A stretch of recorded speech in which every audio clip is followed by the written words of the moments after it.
Hey guys, it's Chris from Highline Guitars and you're watching another episode from the Luthier's Workbench. In this episode, I'm going to talk about a finishing product that's out there. It's been around for quite a while and there are a lot of other luthiers who use this product.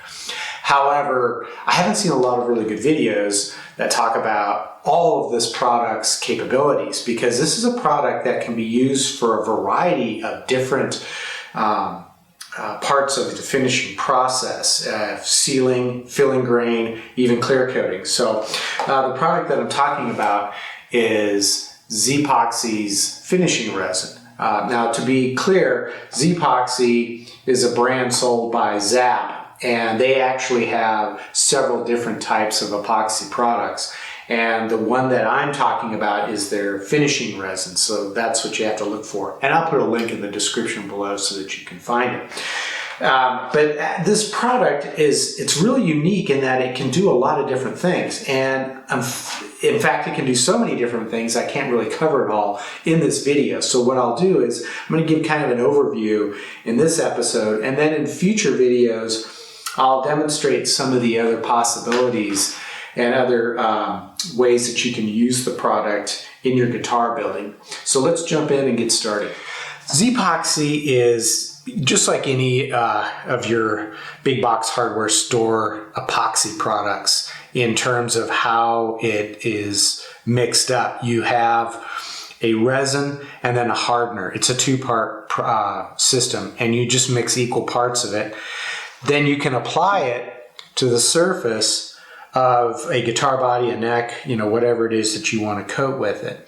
And the nice thing about this resin is when you mix it up, it has a very thin viscosity and a long working time. So once you mix it up, and you can pour it on and then start to spread it around over the surface, and you've got a good 15 to 20 minutes in which to spread it around the surface. And then because of its thin viscosity, the first coat is going to soak into the wood. And it's that thin viscosity and long working time that gives the Z-Poxy so much versatility. So once you've applied it and allowed it to soak in, it'll take about 30 minutes to an hour, depending on the temperature and the humidity where you're working, for it to set up, and then another probably 3 to 6 hours for it to cure. But once it does, it hardens like typical epoxy does. And that gives an added benefit in that you can apply it over a softer wood like this alder, and once it soaks in, and probably the first 2 to 3 coats will soak in. And once it's cured, you've actually hardened the surface of the wood. So it actually improves the wood's ability to withstand dents and dings and scratches and that sort of thing. And that's a nice thing to have, because some of the woods that we like to use, like alder and basswood, poplar, and especially spalted maple, really can benefit from using a product like this, in that it not only seals the wood, but it hardens the surface as well. Now, another really great use for Z-Poxy finishing resin is that you can use it as a grain filler. And I know a lot of luthiers out there have been using it for that. But what they typically do is they just mix up equal parts and then apply it to the surface. And because of its thin viscosity, it soaks in. And what you end up having to do is put down multiple coats in order to build it up to where it fills in the grain. Now, I don't have to fill the grain on this particular guitar, but let's say the body was made of a really porous, grainy wood like ash. To fill it in, what you can do, and this is what's really cool, is you can mix up your equal parts enough to fill the grain on the body. But then what you do is you add what's known as microballoons to the resin, the mixed resin. And microballoons are basically microscopic glass beads. And when you purchase it, you get you get it in usually in a tub, and it looks like a powder. It has the kind of the consistency of flour, and you just dump that into the resin, mix it in and stir it, and you end up with a paste. And then you can apply that paste, and you have that long working time. So you can apply the paste over the entire surface.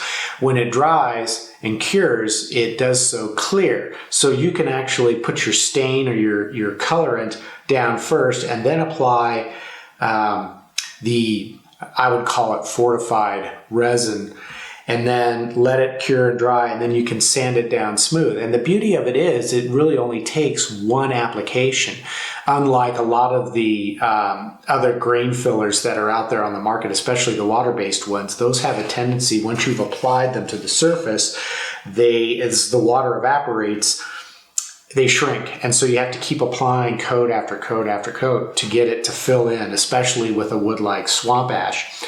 But with this, it doesn't shrink. So you can apply that, you can mix it up, add the microballoons, then apply it, let it dry and cure, and then you're ready to sand it down smooth, and then you can apply a sealer coat over the top of it. So it's versatile in that it can make an excellent grain filler just by adding those microballoons.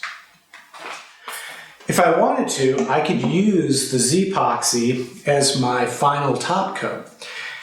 Each coat that you apply of the Z-Poxy will soak into the wood, but each coat will soak in a little bit less than the previous coat. So eventually what happens is, and this is usually after 2 to 3 coats, it stops soaking in and starts to build up on the surface. Now when you apply each coat, you let it dry and cure before adding the next coat.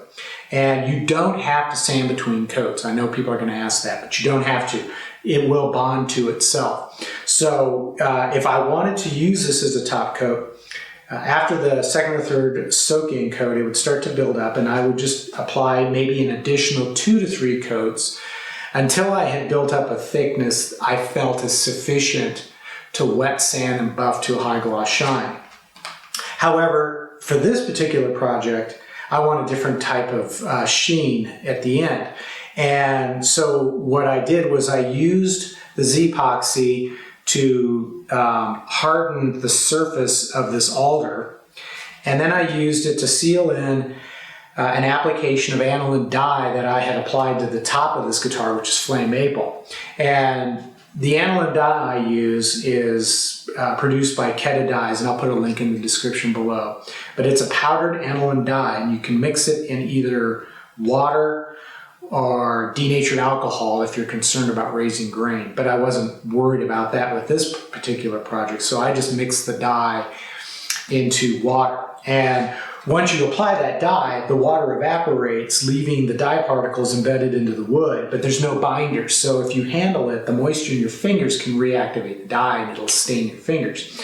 To prevent that, I need to seal it in. And that's what I used the Z-Poxy for, was I simply applied a coat, let it soak in, harden, and now that dye isn't going to go anywhere unless I sand it off. Now the way I apply this is, for a guitar body, I'll take roughly maybe a slightly larger than a marble size dollop of each of the parts of the epoxy, and I just mix them up into an old yogurt container. I'll rinse it out and use that, and I'll stir it all up and mix it with a popsicle stick, and then I'll just pour a little bit of it onto the surface, and you'll be amazed at how far this stuff will go. And once I have it applied to the surface, I'll spread it around using just one of these plastic cards that you always seem to get in the mail, or an old credit card. This one came from ARP. ARP really wants me to join. They keep sending me these cards in the mail, but rather than join, I just keep saving the cards to use them to spread around. I have a feeling if I ever actually joined ARP, I'd stop getting those cards in the mail, so I'd have to find another source. Anyway, what's really nice about them is the corners around it. So when you're spreading the Z-Poxy, those rounded corners kind of reduce the potential for those long line nibs that corners can produce. But because this has such a long working time, what I'll do is I'll put on some my nitrile gloves, and you can actually spread it around.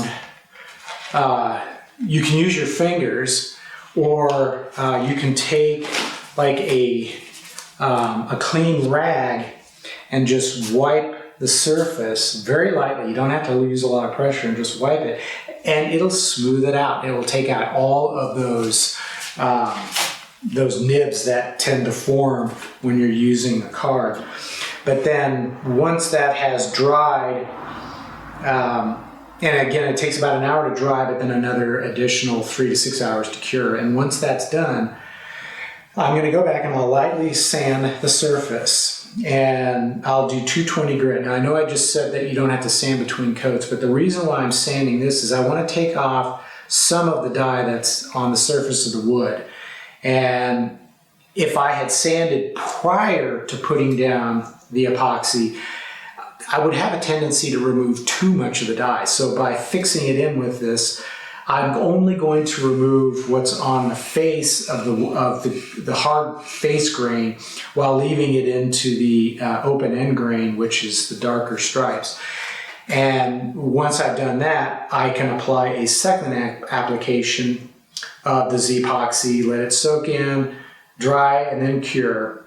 I'll probably just do a light sanding just to make sure there aren't any rough spots or nibs or drag marks or anything like that. And then I'm going to apply my hand-rubbed oil-based polyurethane varnish finish. And that consists of boiled linseed oil, polyurethane, and some mineral spirits. And I just apply it with a rag. I wipe it on, wipe off the excess, and let that dry and cure, usually overnight. And I'll do 2 to 3 coats of that. And then once it's done, I'll have a really nice satin finish.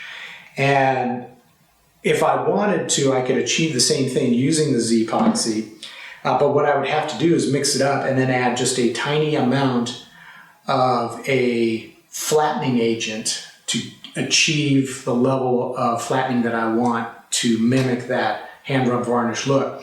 However, at this point, I still need to contact the folks at Zap and find out what flattening agent they recommend, because right now I don't have any. So to keep the project moving, I'm just going to go ahead and use my tried and true trusty homemade Danish oil varnish hand rub mix. So I think that's everything that I wanted to mention on this product, and I'll show the results of this in future episodes.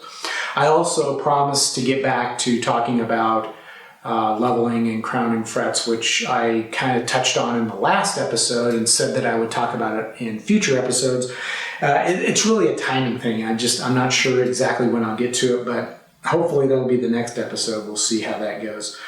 But just, make sure you subscribe and stay tuned and hit the like button and do all that stuff that everybody tries to get you to do. And you'll stay abreast of my progress on all these different fronts. So until the next episode, take care, and we will see you soon.